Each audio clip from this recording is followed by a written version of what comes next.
Golden Spiral Media presents The Blacklist Exposed.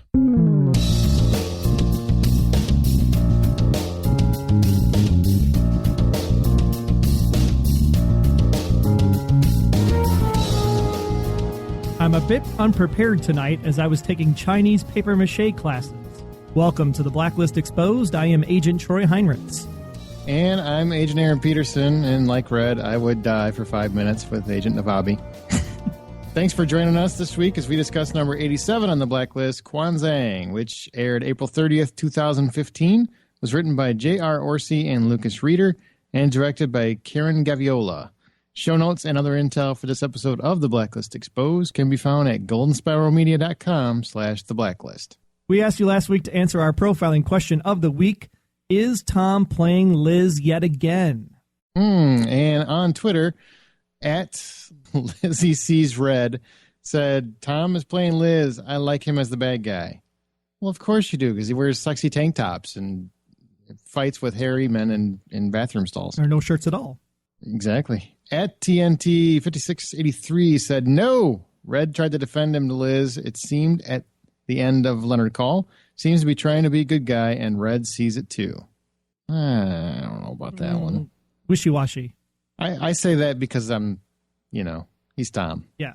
At Saleya12 said, I think Liz might be playing Tom just to get the answers she wants. Doubt she trusts him.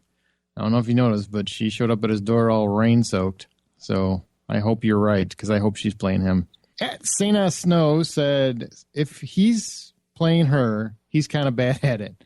Lost his job, made a lot of enemies, almost got killed twice, in prison, doesn't even have a place to live anymore. And it's all to no avail. Liz still thinks he's a pathological liar. That's a very excellent points. Very excellent points. I think you found a new friend, Aaron. Mm-hmm. Woohoo! See ya. On Facebook, Rory said, I might be in the minority with this one, but I actually think it's Lizzy who is playing Tom this time. I don't think you're in the minority. Nope, there's at least two of you. I never thought about Tom working for the Cabal, but it really does make sense. In the major episode, he really was all about the next job. Let's not forget, since we now know that Smelling Tom Connolly is in the Cabal, and he's the one that made Tom disappear after he returned, it has some validity. I think Rory just kind of made himself answer the question both ways in that comment. It was very smart. It's very smart. He's like a lawyer himself. Corrine said, I don't think Tom is leaving the story anytime soon. Lizzy wants him to help her find out more info on Red. The second time I watched the episode, I did get the feeling maybe Liz was faking her little vulnerable cry. She does it enough. She should be able to do it on cue at this point. Right? No doubt. And finally, Carol said, I think they are both playing each other. They held him in a boat for 4 months. He has to be pretty angry about it. I don't trust him, and she doesn't either. All good answers this week. Yeah, all great answers. I still don't know which side I land on. I got a little worried this week when they had when she showed up and she was all Jerry Maguire at his door, and, she's like, you complete me or whatever. I really thought they were going to kiss, and they didn't. So there's hope. That's hope, yeah, because they didn't kiss in the rain, because that would be like the typical sequence to make us go, gagging ourselves. Mm-hmm. Yep. It would have been a little bit, I'm like, oh, don't do it. Don't do it. He hasn't earned it. Not yet. Not yet. I'm sure he will. While he's driving his Mustang, he'll earn that back. Well, if you want to answer the profiling question of the week, you can do so on Facebook, Twitter, Instagram, Clamor, whatever floats your boat, or the Blacklist GSM. You can actually use that on Tumblr, Twitter, Instagram, and Clamor, the Blacklist GSM. That's all you need to know. And then you can answer our profiling question this week, which is, what is Karakurt's mission or purpose? That's the new guy that we met this week. And we're going to talk about him and more as we break down this week's episode case profile. This episode revolves around grave robbers turning unmarried Chinese corpses into ghost brides, or what Troy calls my weekend activities. This is really creepy. I do want to point out this episode has so much other stuff going on. It was really easy for me when I was going through what we need to talk about for this episode. I completely almost forgot about the entire storyline. That's a true story. Like, all the other stuff that was happening was great and exciting. And then I'm like, oh, wait, they had that corpse bride thing going on too, right? Right. Mail order corpse brides, if I remember correctly from Iran. Yeah, not like the Tim Burton Johnny Depp corpse ride. Different kind. Did that seem like it wasn't even really a necessary story arc up until the last 5 or 10 minutes? Well, the story arc obviously was the smuggler part of it to get Karakurt into the country. It was weird because we've seen creepy before on the Blacklist, especially when it comes to dead bodies. And I really thought something more was going to come of this, especially when they did the dental impression thing. I was like, okay, the bomb's not in the crate. The bomb's got to be in the person. And then there's no bomb in the person. I'm like, where the heck is this going?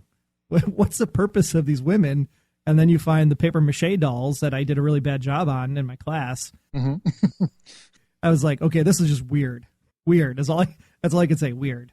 Weird and creepy. It was pretty creepy, too. And then they're going to tie it all together by saying, oh, because you stopped me, that your bad luck is going to come to you, Liz. And then use that as the plot driver for the rest of the season. We had some Asian voodoo mojo that apparently is going to affect our heroes for the rest of the year.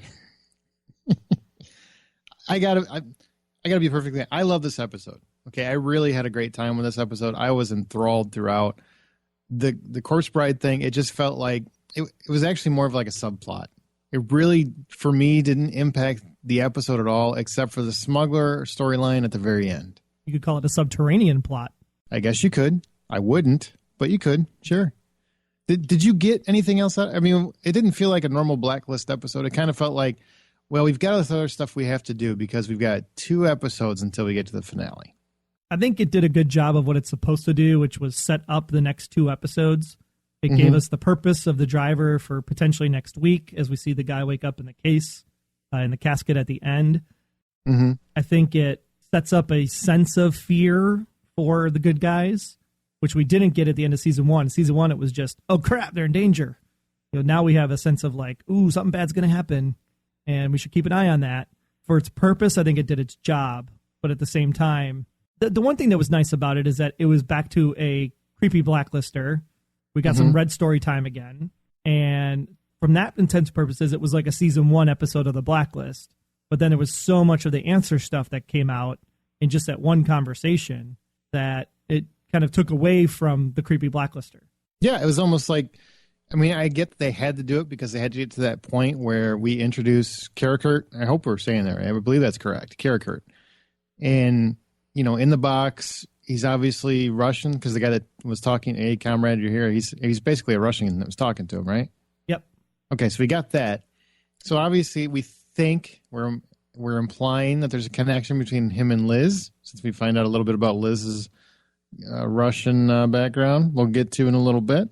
But outside of that, the rest of the stuff was just interesting, but really didn't add much to the overall episode for me personally. The one thing that was really great was the fact that it does that unexpected thing in the Blacklist, which we kind of got in season 1 a lot. The whole part of the, hey, wait, we can't go after this one girl because she's still alive. It doesn't work that way. She's supposed to be dead already, right? I thought that was an interesting twist. And then, of course, they were explaining the fact that they had to, in life or in death, they have to be wed. So the whole Chinese culture part of it, I found very interesting. It was extremely interesting. Yeah, I really liked that part of it. But the fact that it driving the story overall probably could have been in a different episode, maybe. I don't know. Whoever invented that custom is probably somebody who's like, just wants to make sure that their wife, after they die, isn't hooking up with somebody else. That's exactly what I took away from it. Yeah, like, make sure you kill her and put her in the plot next to me because she don't get to date nobody. That's what I got. In sickness and in health and even in death. There is no parting. Till death do us part. Well, what if you're dying first? I'll make sure somebody takes you out. This guy, the guy with the burns on his head. We did get a little bit of information. We got $100,000 in prosperity notes. Do you want to explain what a prosperity note for those that it was kind of glossed over? This is the first time I've ever heard of them, but basically you can buy some dollar bills, if you will, from the U.S. Treasury that are actually $5 in value to a dollar bill. Right. Sounds like you could buy gold, too. I think that does the same effect. Yeah, or bitcoins. Oh, wait, no, those go up and down to volatility. Yeah, I don't think bitcoins are quite the same. We found out that the buyer for this particular person is Chao Shang-hun. They lost their son to suicide, heir to the Hong Tech Empire. The plan is to basically kill his former fiance, right, and bury her next to him so his soul will rest eternally. So the question I have there is the Hong Tech Empire going to come into play somewhere further down the line season 3, season 4 in the Blacklist. I absolutely believe you do not introduce a billion-dollar company, because they made sure to point out that it's a billion-dollar company, for nothing. It will come back at some point. I don't know to what degree, but it will. Well, they said that some of the corporation heads were in the fulcrum, right? So maybe Chong Shang-hoon is part of the cabal. Yeah, very well could be, yes. I mean, if you're just making stuff up, sure. I don't know what it's going to do. I just know money's going to come back. I think if I were to have an opinion or a theory, I would probably go with, because Red helped them help save the fiance, whoever her family is actually going to help him down the road. That makes sense. That would be what I would guess if it was going to come back into play.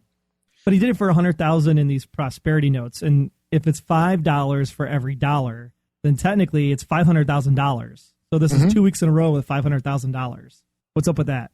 Is there a theme? I don't know. It's like the kidnapping Motif? thing, but now it's all about money. Not many things happen here randomly, so I would keep that in mind. That 500 grand, maybe there's a purpose for that. Oh, and just for the record, we had a kidnapping tonight. You also got your alias guy. You haven't even mentioned him. You got your alias guy making a comeback. He was very much more martial-y today than he was last time he was on. Yeah, for those that aren't familiar, what's his name? Kevin Wiseman? He was the guy that's in the bomb suit, dissecting the body, trying to find out if there's actually explosives in there. Wow, this is the most beautiful body I've ever seen. A little creepy, man. A little creepy. Little, but she was quite attractive, from what I noticed. On the inside.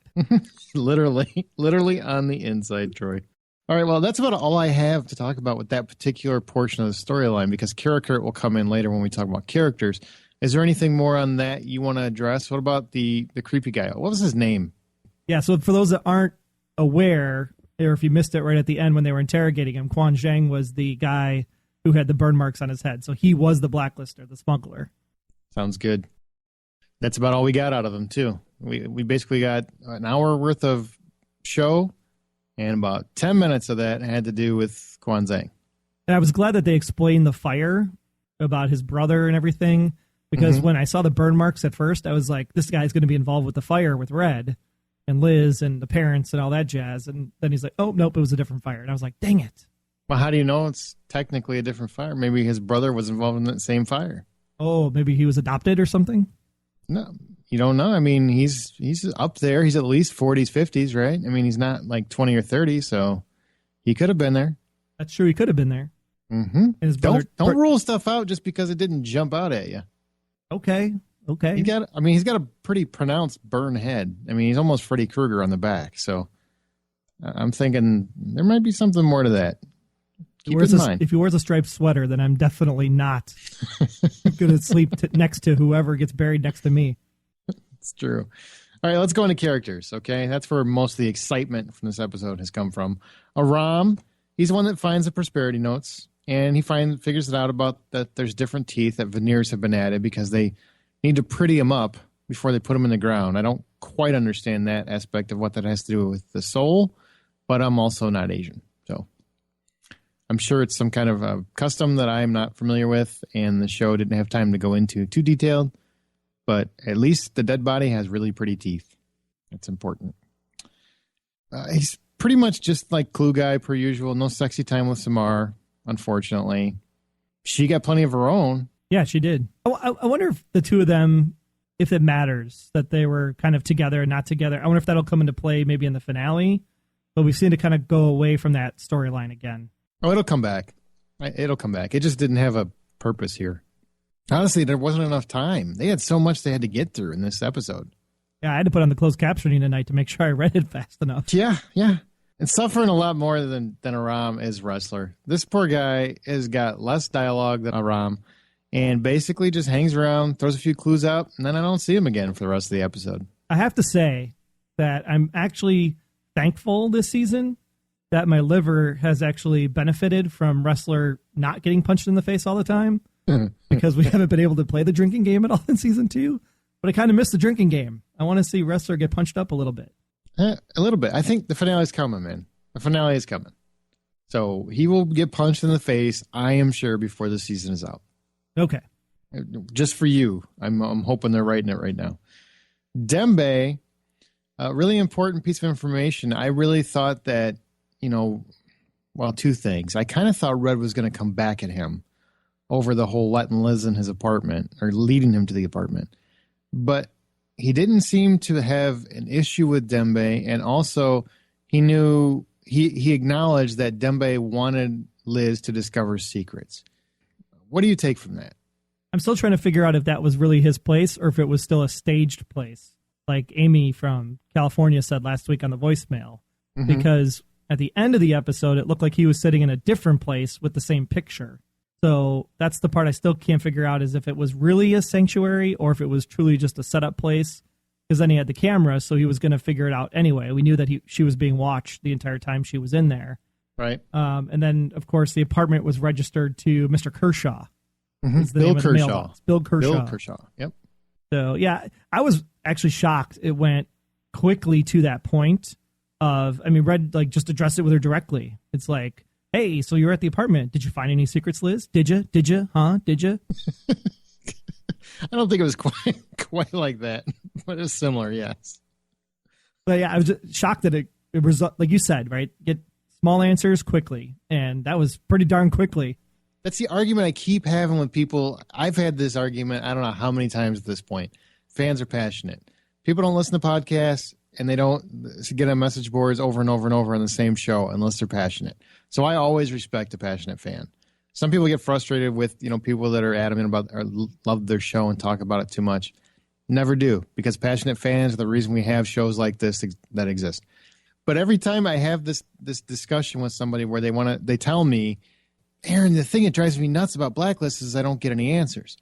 That's not true. That's absolutely not true. You don't get answers on the huge question of the show, which is the crux of the show. It's the absolute definitive answer that everybody wants, which is exactly what happened to Liz and who is Red in relation to that. Well, those are the questions that you're not going to get.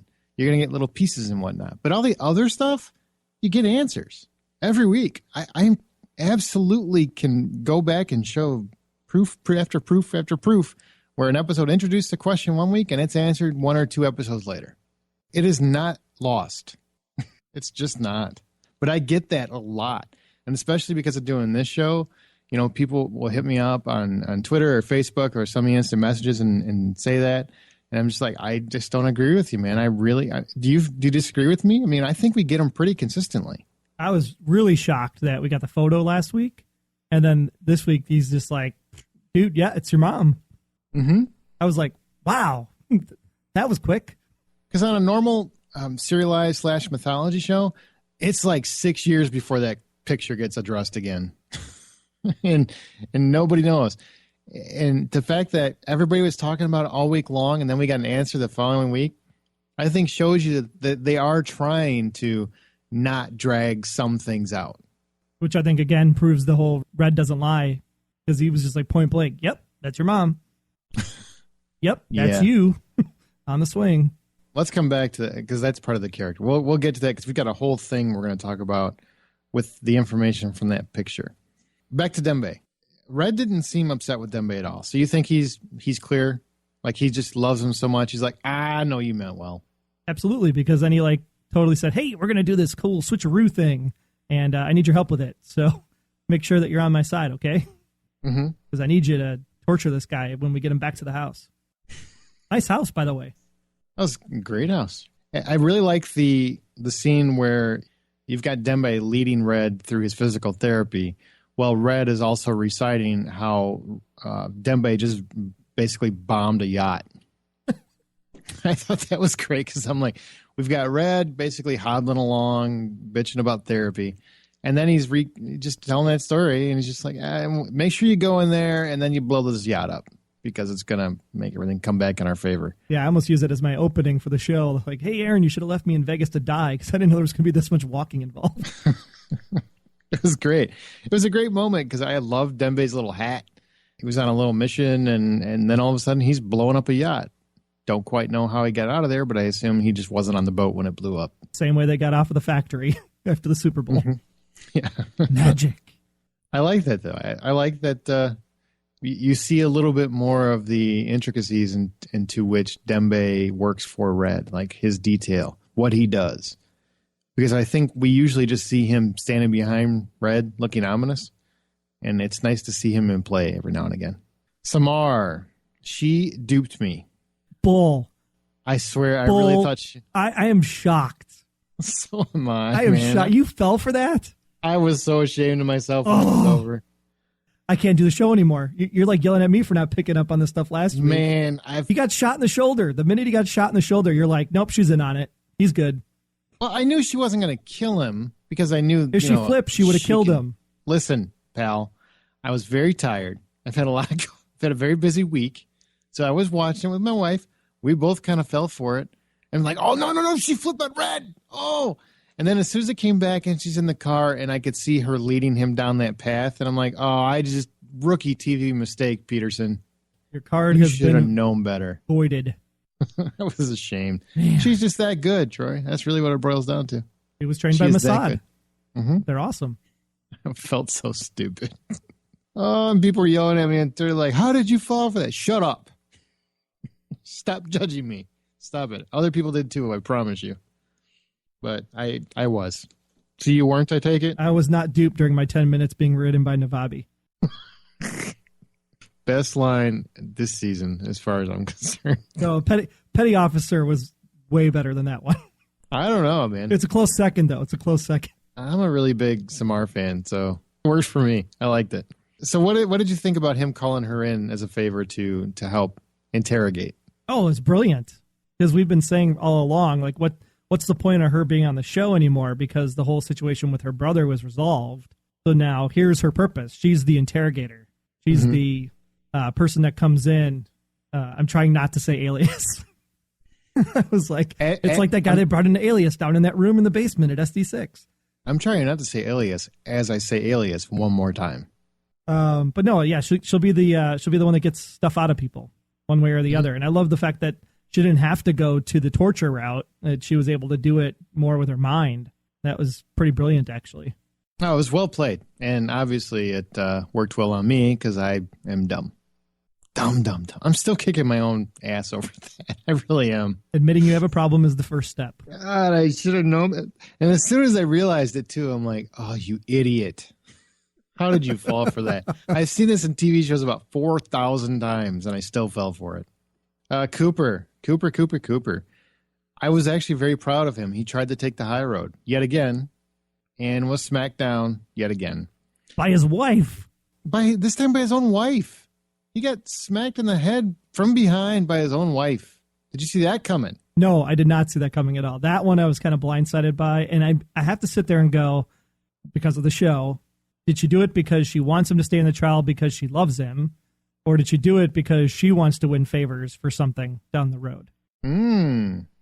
Oh, well, I think she did it for him. I mean, that's my opinion. That's my opinion too, but you never know. That's true. You do never know. You never know, especially with the blacklist. It could switch at any moment. She might be an operative. She's probably Russian. I mean, the question is, did she approach them or did they approach her? Because that's what we don't get in that conversation between Connolly and Cooper. Well, the impression I got was she got the information and just leaked it without his knowing. So I assume he just heard about it from a third party. But why would she just leak it just to leak it? Because he said he wasn't going to do it. Yeah, he said he wasn't going to. Yeah, but what's the purpose of her leaking it? To save his life? But you don't know that that's going to happen. You don't know if he's just crazy because of the meds. They sat in the car, and he was very adamant that Connolly basically told me that I am not going, the treatment depends on me doing this, and I'm not going to do it. I'm an honorable man. And she told him flat out, hey. Just do it. Just do it. Just do it. Your health is more important. Screw your morals. We don't care about principles and morals. They're done. And he's trying to be honorable. Yeah, which tells me that I think she's more dirty than she is, because if Harold's an honorable man, I would assume that his wife would support him in that manner. And because of that, that's why I think she might be involved somehow without even knowing it. Just like 1,000 women just yelled at you through their speakers. I promise. There are many women who just love their husbands enough, Troy. They don't have to be sneaky. Not on this show. Maybe on Full House or something, but not on this show. Full House. They're bringing that show back. Did you see that? I totally did. Oh, that's why I said it. Let it die. Fuller people House. get excited about it. I'm like, that's great. And I love that they have to beg the Olsen twins to come back because they don't need the money. They're the only ones in that whole show that don't need the money. I'm sorry, back to Cooper. He's in pretty deep at this point. I mean, from my perspective, as I'm watching the show, what I see is this how someone like the director or someone like Jasper, how they become who they are? Oh, absolutely. Someone's in power. They help somebody else out and expect it's all who's playing who. I mean, that was the mantra from the beginning with Red. Mm-hmm. I mean, whether you're Red and you're part of that, network, or you're part of the Cabal and you're part of that network, the whole thing is about, I'm going to scratch your back, you scratch mine, and maybe someday it'll pay off. Mm-hmm. But Cooper is unwillingly being led down the path where he's going to be like Jasper, where he's trapped and he doesn't have a choice. I mean, which is where he's at. He really doesn't have a choice. And now his wife is technically complicit. Yeah, and we'll have to see what he does with that. Does he keep going with the flow because he's in too deep? Or does he try to rectify the situation and bring about World War III? Man, when it was just his health, if he was willing to let himself go, but the willingness to let his wife go to jail, I think will come into play. Because she's now complicit, so she's violated laws as well. But she went behind his back. And broke the law. He's not going to let her go to jail because of this. He won't. Well, he doesn't want to go to jail himself because he perjured himself for Liz. That'll be what keeps him going, I think. He seems like an honorable guy. I think the wife angle is a little bit, carries more weight. I don't think he's so worried about going to jail himself. All right. Well, let's see how it plays out. I think he's a good guy overall. His wife, I think, loves him. Apparently, you don't trust love, so. I don't trust anything you say anymore because you got duped by Samar. That's true. I shouldn't even be allowed to be on this podcast at this point. I should just go to bed. Connolly, well, we finally know his true intentions. He works with the Cabal, and he put Cooper right in that box, man. I mean, he just laid it out there. And when he's given his speech about, hey, I got you, man. I got you. And your wife, I got her too. When he's given that whole speech and he's doing it with a smile and almost like he's being a buddy to him, I'm just like, I still like this guy. I still like him. Okay, now not 15 or 20 minutes ago, you told me don't look at it at face value about the fire thing. And now you're going to take this scene at face value? He could still be working for Red. You just don't know it.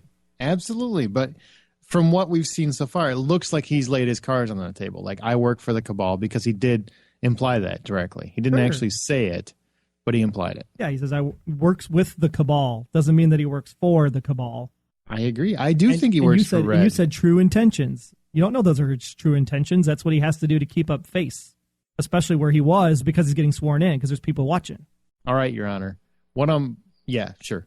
But I think he was letting Cooper know where he stands, and Cooper is pretty much bought and paid for at this point.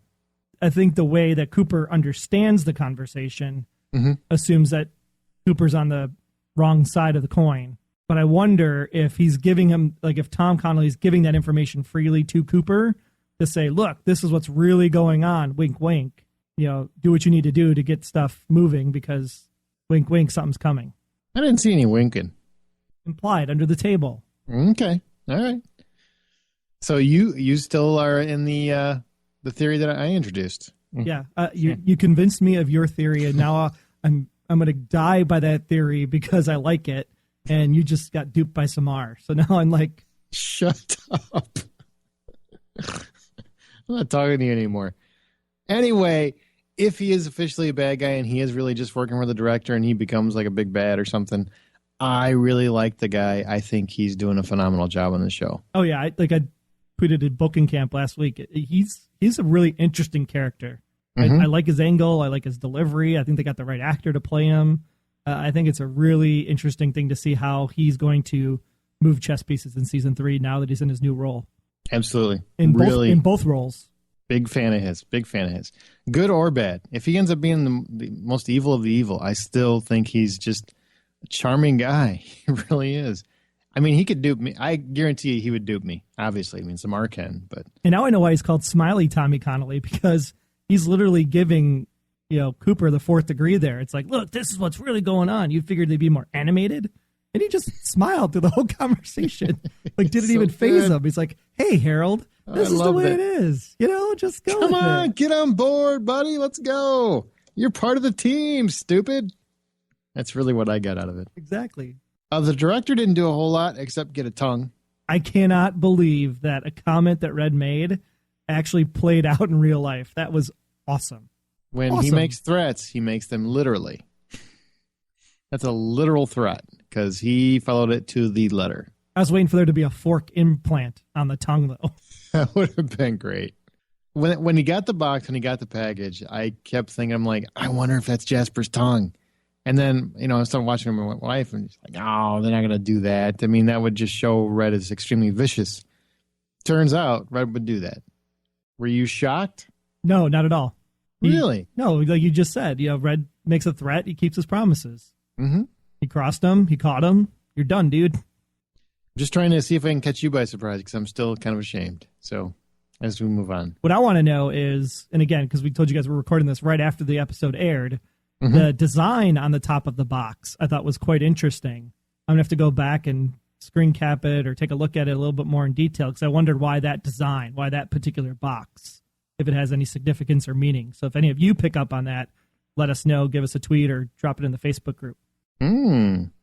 What do you think? What was your thoughts? Just the immediate thoughts. Well, it looked like serpentines. It looked like the medical symbol crossed with the snakes and stuff.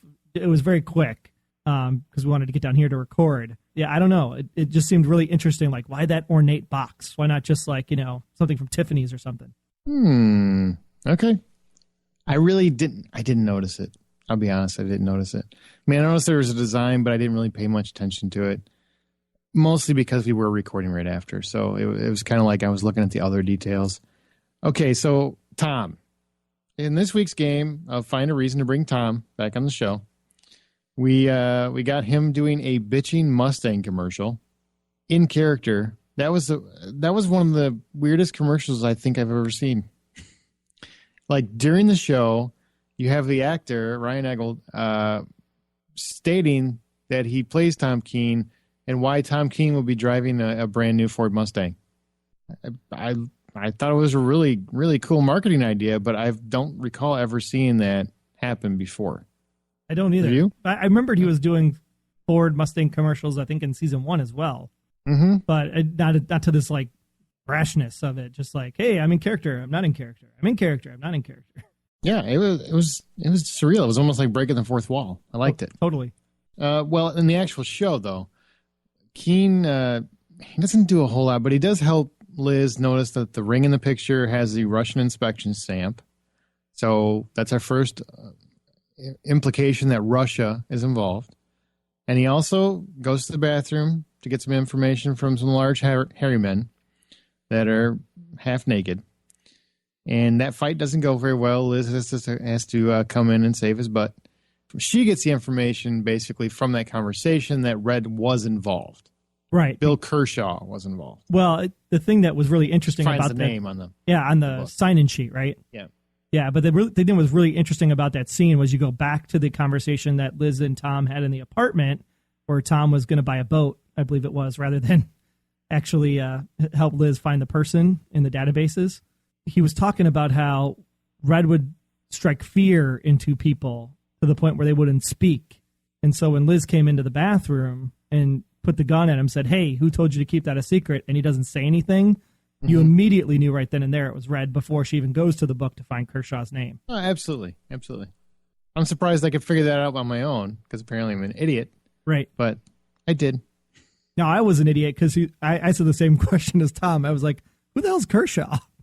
I was like, I know it's Red, but who's Kershaw? And then thankfully Liz said, oh, it's the name on the mailbox. And I'm like, oh, okay. Yeah. I felt better. On the mailbox. If it was going to be somebody else, I was going to be pissed. And then at the very end of the episode, we've got, and keep in mind, we're still going to talk about Liz and Red, so we're not leaving them out. But at the very end of the episode, you've got Tom Keene's little hug with Liz, where she showed up all soaking wet because, Neil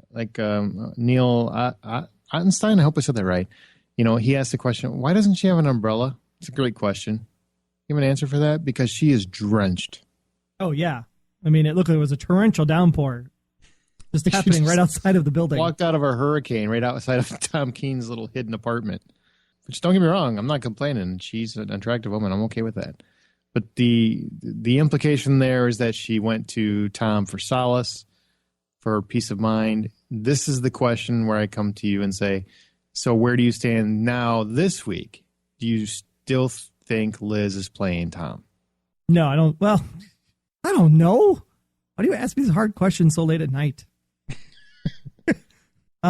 She's obviously looking for comfort. She's looking for something that can ease her mind because of the information she's found out. Mm-hmm. But at the same time, she could be using him because she needs to keep going deeper into the rabbit hole and get more information. So you just did you answered the question both ways? Everybody else did when they answered your question before. Why can't I? Come on. Good point, I guess. All right. Just checking. I was just seeing if this week changed your opinion on that at all, because they had a little bit of Liz and Tom time. But it was a little weird. If you're going to do the soaking rain scene, you have to do the kiss. So then to not do the kiss, just kind of goes, maybe they're not kind of back together.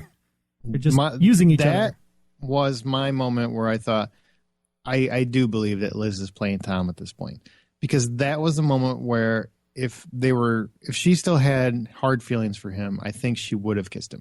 And when he was making his mentions of let's buy a boat, let's run away, that sort of thing, she just cut right through it. There wasn't any going back and forth, joking about it. I mean, she just wanted to get past that. Oh, honey, what about your class of kids? They'll miss you. Yeah, those poor kids are probably wondering where's Mr. Keen at? Nobody ever tells them. All right, Liz and Red. Liz. Love Liz this week. I love her bouncing around Red's apartment, talking into the clock. Thought that was great. She was almost borderline schizophrenic, just bouncing all over, going, What, Red? I found your clock. Well, I thought for sure that this was going to lead us back to that psychiatrist from the first episode. It's like she's talking to the wall. She's crazy. She was getting there, man. I love that scene. Where are you? What's going on? Oh, you're here. She played that great. She was. That's so. Where is it? Well done, Megan. We got answers, as we said earlier. We got answers to one of the clues, and one of the clues we talked about this one last week because it really just drove me nuts. That you had a picture of a little girl, and then someone holding the little girl whose head is completely obscured by bright light. Because no one takes a picture like that. Nobody. But that was the picture. So this week, we learned exactly that it was Liz. The little girl was Liz. And the person holding her, whose face is obscured, mostly because she hasn't been cast yet, was her mother. In fact, the name that Red knows her by is Katerina Rostova. But she goes by many names. One of the names that I knew her by. Mm-hmm. Exactly. One of the names that I knew her by. It's a very important conversation to keep in mind of how this conversation went down. Play it back a few times. The words that are spoken are chosen very carefully.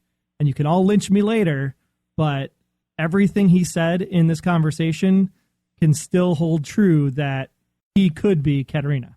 Oh, Jesus. I actually was listening to what you were saying. If you would have just told me that's what you were going with when you started talking, I just would have cut you off. The words that were chosen and spoken were very carefully chosen so that the mother theory could still be in play. I had to watch that Bruce Jenner interview. I don't want to hear about it anymore. All right? I just don't. Red is not her mother. You're just going to hammer that into the ground until it probably turns out true, and then I'm beating my head against the wall. Did you have feelings for my mother? I'm not going to answer that, Lizzy. Are you married to my mother? Myself? I'm not going to answer that, Lizzy. Because he can't answer it. Because it would give away the answer. I kind of like how all these things play into your crazy theory. Not crazy. There's lots of validation to it. I don't think it's right. I don't think it's really going to happen. And if it does, I'll be amazed. But I was sitting there watching that scene twice, and I was like, man, the words he used could still validate that theory. Anyway. I was hoping for you guys. I was like, oh, here it comes. Nope, the mother's a different person. And I would be done, and you'd have a happy party and all that jazz. And nope, still holding true. Stupid theory. By a slight thread. Stupid theory. I'm pretty sure an angel loses their wings every time you mention this. You used that one before already. Got to use a different one. Katerina Rostova, that's the name of her. Liz is Masha from The Dream earlier in the season. And we also learned that Liz is Russian. She was born in Moscow. What did you take from all that except for what you just said? What I took from that is that you have to believe that Red doesn't lie to Liz theory, that rule, in order for any of this to be true, because this all came from Red's mouth. So if True. you still don't buy the rule, then you can't believe any of this, which is what Aaron doesn't believe, because Aaron I doesn't buy the rule. I've told you like a week or two ago. Last week was when you first bought the rule. I slowly have come on board to it definitely seems true. So if you believe the rule, then yes, this is all truth. She's Russian. She was born in Russia. Her name was Masha, changed to Elizabeth.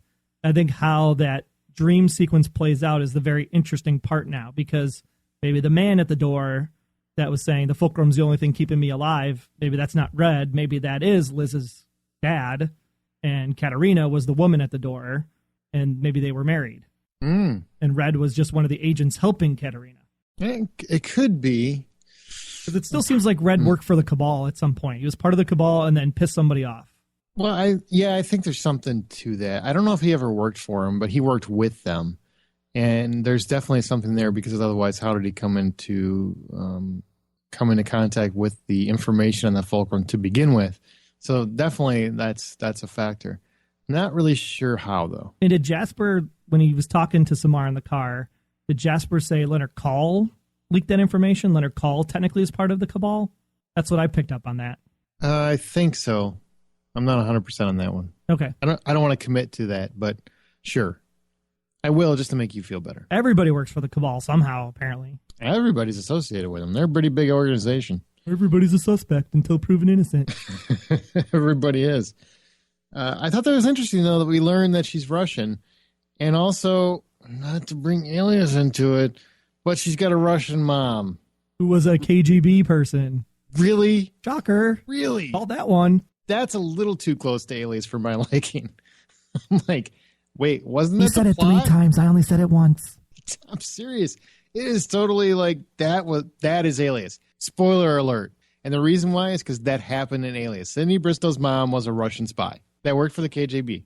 So, I mean, that is really close. Now, I'm sure they're going to diverge from that path at some point, but I hate to say it, but this week really made me go, man, maybe Troy's crazy mom theory is right, because he's right. I think he's right about the Alias connection. And you know how I know I was right about the Alias connection? Because Nick's Pizza called Lizzy. I was like, yeah, Nick's Pizza. That's funny. As an alias, it was Joey's Pizza. That's funny. Well, I mean, hey, who's America's number one foe? And that's probably Russia. So, especially Cold War and that sort of thing. So, yeah, I mean, ISIS is out there, but man, whatever's happening in Russia now could be back to where we were. And maybe that's all what's coming up. 2017's round the corner. Could be. Russia's still a factor. So that's why we got Russia still involved. But I did think it was very interesting that we got some more information. I mean, we've gotten a lot of answers the last 2 episodes. And we are barreling into the finale. We've got 2 left. 1 more episode before the finale. And that's, I don't even know what's left to tell us. I've already got more than I thought we were going to get this year. I go back, it was just a few weeks ago. We were like, the Kenyan family? Really? The Kenyan family? Hey, I want to go on record. I said, don't give up on the show. Let's see how it plays out. Let's see how Liz's character, everybody was like harping on her and kick her. She sucks. Let's replace her. I don't think so. I think if you really look at her arc throughout the season, it has been substantial. There were a couple episodes where it wavered a little, but her characters really came through. It's kind of where I thought she would be at this point. I'm good with it. And now the Chinese ghost spirits are going to haunt her for the rest of her life. Well, I hope they don't have to kill Tom anytime soon, because then somebody will have to be buried next to her, to him or something. No, he'd probably come back as a ghost just so they could get him back in the show. He's haunting her forever, and that's why Tom keeps showing up. Yep. He's like Patrick Swayze of the Blacklist. All right. Red, a.k.a. Bill Kershaw, he goes after Jasper, tells Liz about the photo, but not the everything else that happened. Here's the question I have for you in regards to that, because after he tells her about the photo, she asks him other questions, and he says, I'm not going to tell you about that. I'm not going to tell you about that. Fair enough. We didn't expect him to, right? No, because that would be giving away the entire thing. And we said the entire thing doesn't get given away until the end. Right. Now, here's my question. As an audience member, let's say you're not a passionate audience member like we are, okay? You're just a casual viewer. One of those ones that would be duped by the Samar thing. Gotcha. Okay. Yeah, one of those. You son of a... At this point, since this has happened several times where she point blank asks him a question and he doesn't answer it, Do you think those people are getting frustrated with that? The casual viewer, probably. They're just like, yeah, whatever. You know, they're not going to tell us. I'm done with the show. You have to really understand the concept of long-form storytelling in television to go, okay, I can buy the fact that he's like, I gave you this answer, but I'm not going to give you this answer. I'm like, that's fair. You know, shows like Lost, where it was like, I'm going to not give you any answers at all. Still is frustrating to an audience. So the fact that you give me something, but then leave another hanging Chad, I'm okay with that, because then I have something to look forward to coming back to next week. Mm-hmm. But if you gave me nothing, like if I got nothing out of that scene tonight, then I would have been frustrated. Okay. I was just asking because I do know people that are casual viewers. They've asked me that question before, if that bothers me and you know, because we do this show, does that bother you guys? And my answer is the same as yours, is that as long as I'm getting nuggets of something, it doesn't bother me. Now, if she asked repeatedly and it would solve a myriad of problems and she's still going forward and he still doesn't answer, I would really have an issue with that. But that's not what they're doing. And that was a great scene between her and Tom again at the front. Not in the front, the episode the front, in the front of this episode. Mm-hmm. When Tom's like, well, you think he's your dad? And she's like, no, he's not my dad.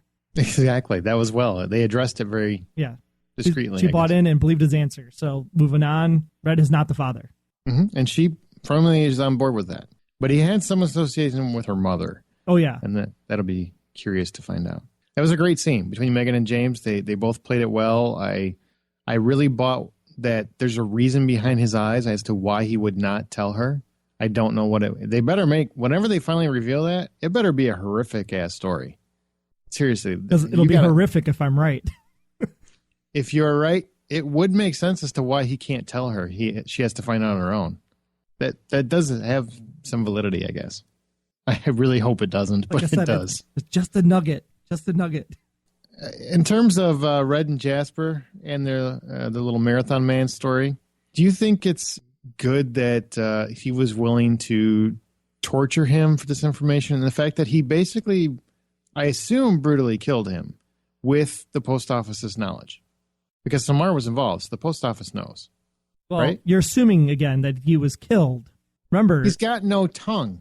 Well, Navabi shot him up with all that Novocaine beforehand. Mm-hmm. For the purpose of not taking out his teeth, but for the purpose of cutting out his tongue. So he didn't feel anything. That makes it okay? Sure. I'm trying to understand your logic here. He warned him. He said, if you cross me, I'm going to send your forked tongue to the director personally. So was the post office involved in this? No. Is what I'm asking. No, not at all. So Samar is just working for him under the table. Samar was there to frighten him with the Novocaine, but the Novocaine served the purpose of cutting the tongue out. And then she literally was like, oh, let's get out of here. I'm going to take you and get all the information out of you I can. And then she was done with it. So you don't think she was part of the tongue cutting? I don't know. Could have been. She was still there. That's what I'm asking. It feels to me like maybe the post office is aware of this. Is she technically part of the post office, though? Because she was still planted there by Red. Yeah, I don't know anymore. I really don't. I mean, she's like there as like a, what do you call it? Liaison? Well, I wouldn't know because obviously she fools me at every turn. Yep. So I don't even deserve to follow her whereabouts. The piece of information that we found out is that the Cabal are targeting a defense installation. Which one do you think it is? Do you have any theories? No clue. Me neither. I mean, it's obviously what they're building up to in the finale, but I don't know. And you don't even know if it's in the country. Just because they said that this Russian spy is coming in via the smuggler into the country doesn't mean that the target is in the country. And the timetables moving up thing makes you go, okay, is the 2017 thing part of the timetable or is that something else? It's a great question, man. I really don't know the answer to that. I'm very curious. A defense installation. So is that a nuclear power plant?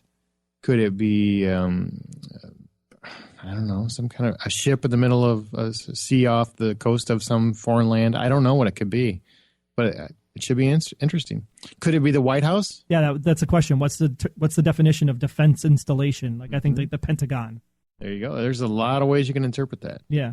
That was good, but I like that we got that piece of what exactly is the finale going to be. And I would assume it's going to be about stopping that attack. And now we've used like all the words. President, attack. Pentagon. People are knocking on our door right now because we're talking about this over the internet. Yeah, exactly. Nice job. Now, what about, well, they're not going to take me in because they don't think I know anything because I can't even figure out when I'm being duped on TV. Now, what about Karakurt?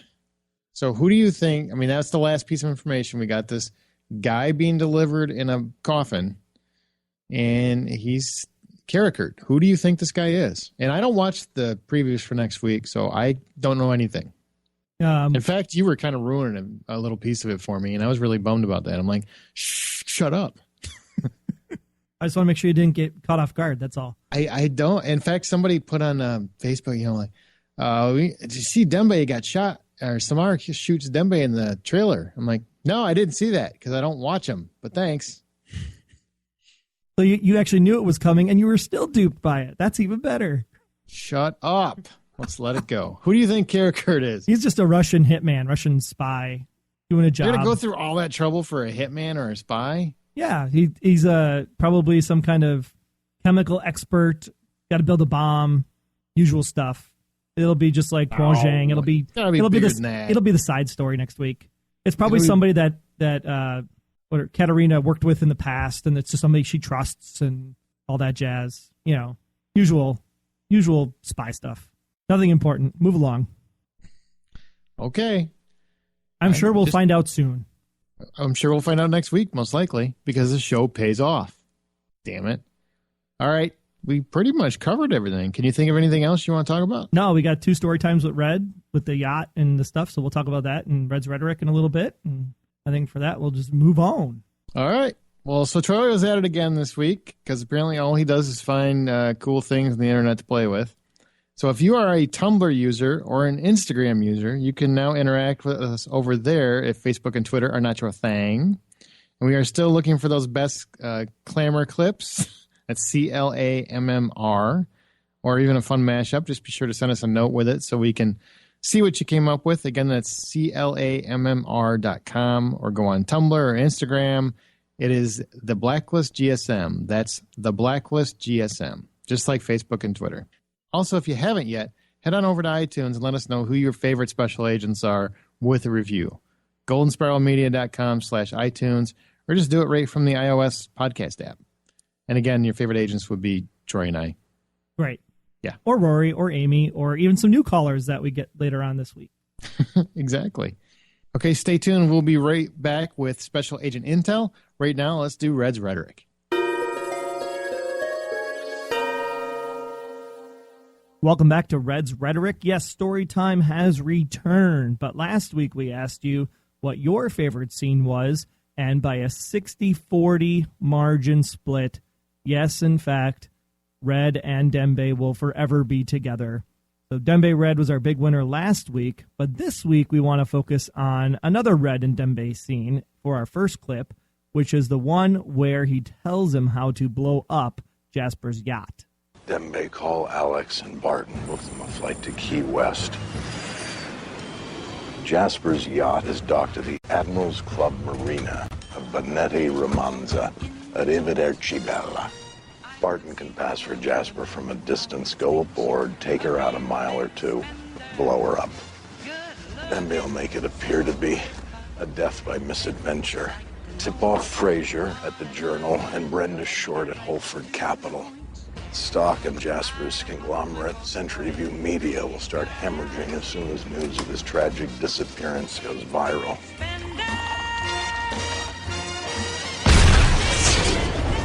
Within hours, we'll have to hold a press conference to stem the bleeding. And then we'll have his location, or at least his starting point. And if he decides to ride it out? He has 2 viciously rapacious ex-wives, a Brazilian bull shark of a mistress, and a thoroughbred ranch south of Ocala that's a bottomless money pit. He'll turn up.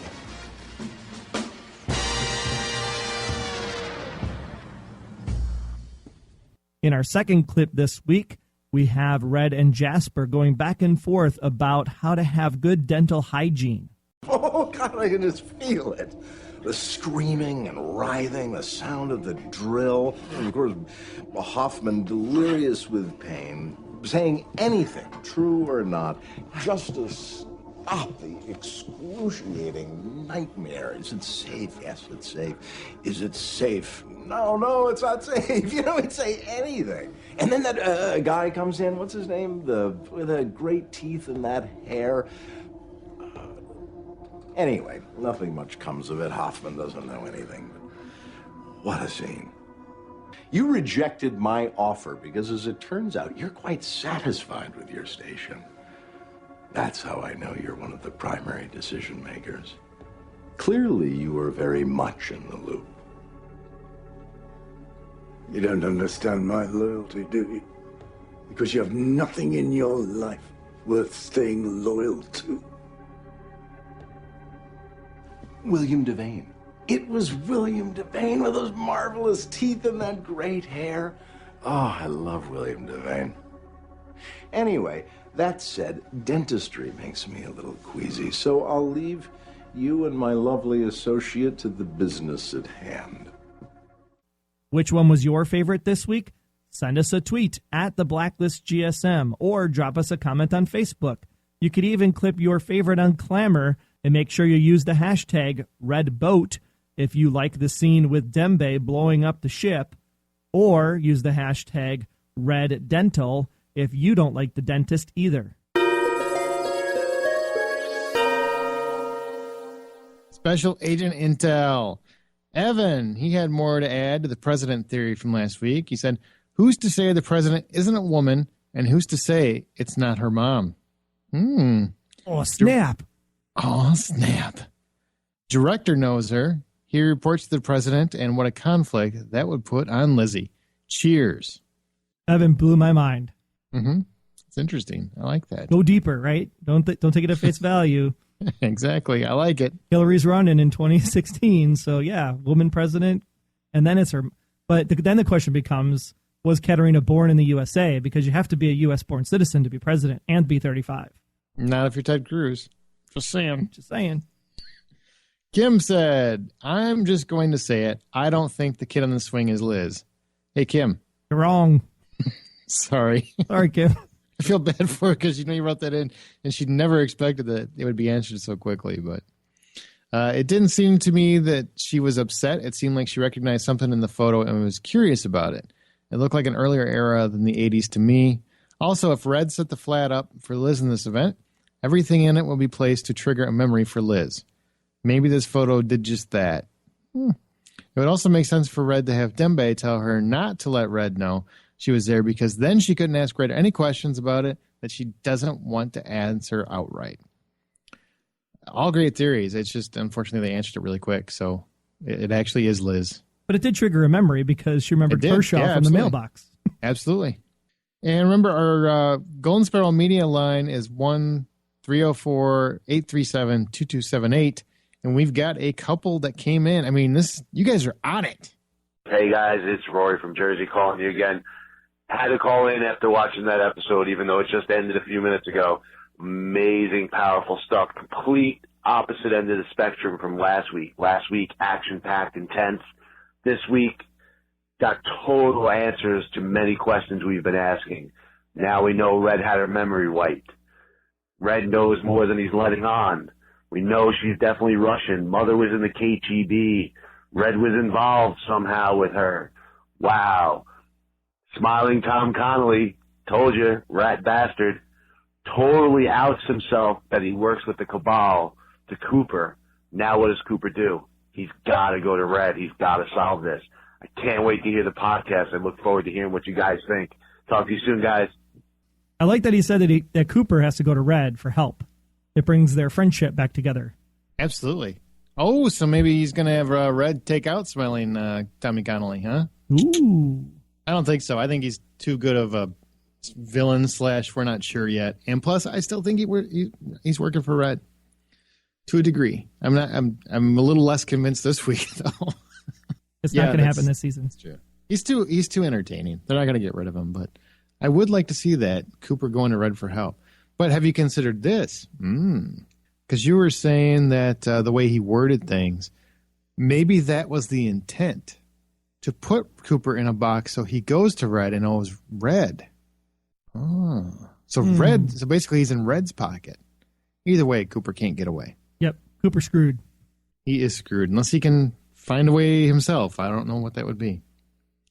Thanks, Rory. And he's also like a master Twitter guy. So if you should definitely check him out on Twitter. Just he's getting Bokenkamp after him and everything else. Good job, Rory. Yeah, fun time tweeting tonight. It was a good time. It was. Okay, now we've got one more from Jess who just came in.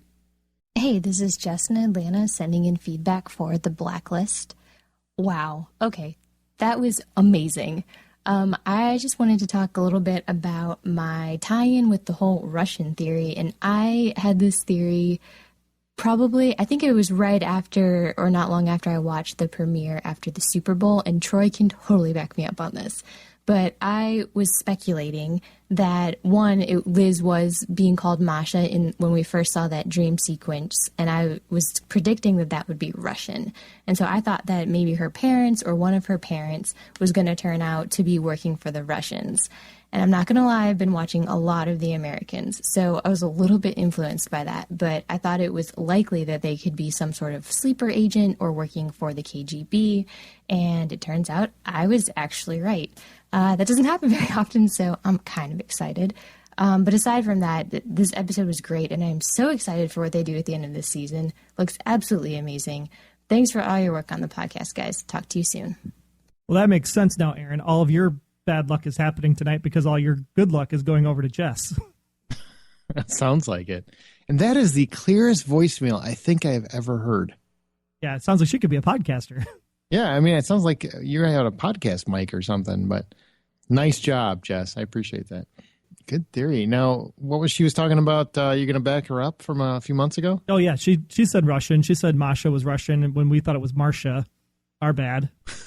I like the idea of it being Marsha much better, but whatever. It's you. Like the little girl. That's you. That's you. That's good. Well, I appreciate the theory. Man, you guys are on it. Like, those voicemails came in like right after the show was over. I think they forgot to watch the coming attractions at the end because they were too busy recording their voicemails. Maybe they're like me and they don't want to be spoiled. Did you ever think of that? Could be. And let me tell you, people always say, did you check the preview? The reason you shouldn't check the preview is because it's always misleading. They're not going to really tell you anything big. So why psych yourself up for something or think a certain thing? Just go and enjoy the show. That way you don't have to worry about it. You know you're going to watch it. Like, oh my gosh, Dembe was shot. He's going to die. It's like it's not going to make me want to watch it anymore. So I just don't. Holy crap, was that Samar that shot Dembe? What's going on? I can't wait till next week. Oh, I can't do it. You were all duped. You all were duped. The only show I ever watched the previous for is Game of Thrones because then I have an idea which characters are going to be up next week. That's about it. Do we got anything else, Troy? Yeah, we had Ilaria, which is really weird for me to read that name because I watch Helix, and that's the name of the bad corporation in Helix. Did you hear they got canceled? I know. That's okay. Buddy. Sorry, buddy. That's okay. Ilaria said, Red keeps saying that the part Sam played in all this was as Liz's father, and that her father died the night of the fire. Tom tells Liz that her father is still alive. What if Red tells Liz her father died that night because her father left her in that house to die? Let's say Red knew Liz's mother because they were working to expose Liz's father, and the night of the fire, Liz's father kills her mother, and instead of Red leaving her father to die in the house fire, it was Liz's father leaving Red and Liz to die. So Red tells Liz her father died the night of the fire because what kind of father would leave their child behind? Ooh. So it's not a lie when Red says her father died, but it's kind of a half-truth. I could see him doing that to protect Liz from her father. I like that a lot. What do you think? Very well thought out. Very well, yeah. I don't know if the mother's dead. That part, because then, of course, my theory would be shot to hell, so I can't buy into that concept. Mm-hmm. But yeah, the fact that the father ran away, yeah, totally. And it's kind of like what you were saying, like I had to kill her in my mind because in order for me to move on, she had to be dead to me. So it's kind of that same concept. So I don't think Red saying that her father is dead is really a lie. It's dead to her so that she's protected. That's how you kind of get around the rule, I guess. I like it. I like, I always love to hear new theories that I haven't heard before, and that's one I haven't heard. which is saying something because we've all heard, like, I mean, I don't even know how many theories. So that's cool. I like that one. That's cool. Nice job, Larry. Anything else in the show you want to talk about, Troy? Anything? No, I think we're good for this week. I mean, that was a lot. And I got to say, I'm impressed that we remembered all that stuff because normally we get to watch the show a couple times, and I think we got most of it. I think we did too, and I appreciate everybody that provided input for the episode so quickly. It's going to conclude this episode. Be sure to follow us on Twitter this season at the Blacklist GSM. We live tweet during the East Coast feed, and we will use the show's hashtag, The Blacklist. We also have a Facebook group, great group of people. They have so many theories, I can't even keep up with them. It's wonderful to go out there and talk to those guys. Just search for The Blacklist Exposed on Facebook and join us for the fun. You can also find us, as Aaron mentioned, Tumblr, Instagram, all those places. And, of course, the clamor is going strong. So you can actually hear the clamors that we're putting out on the Tumblr account. So that's theblacklistgsm.tumblr.com. And, of course, you can always go to goldenspiralmedia.com/theblacklist to leave one of those awesome voicemails like Rory and Jess did this evening. And you can also subscribe to the podcast in iTunes and Stitcher from the website. If you are an Android, take us on the go with the Spreaker app. That's Spreaker. I always have to spell that because people forget there's an R in there. You will find all the intel and analysis about this episode for Kwon Zhang by visiting goldenspiralmedia.com/theblacklist. Big thanks for listening. Don't forget to answer our profiling question. What is Karakurt's mission or purpose? Maybe we'll find out next week. I'm sure we will. Until next time, I'm Agent Troy Heinrichs. That's at Troy Heinrichs on Twitter. And if you want to learn more about what I'm doing, just go to about.me/Troy Heinrichs. And I'm Agent Aaron Peterson. You can hear me talking about movies and TV on the Hollywood Outsider podcast. We just had our big 2015 summer movie episode. Definitely check that out. It's available at thehollywoodoutsiders.com. We're on Twitter at H_outsider. Be sure to subscribe, submit your feedback, but most importantly, keep yourself off of The Blacklist.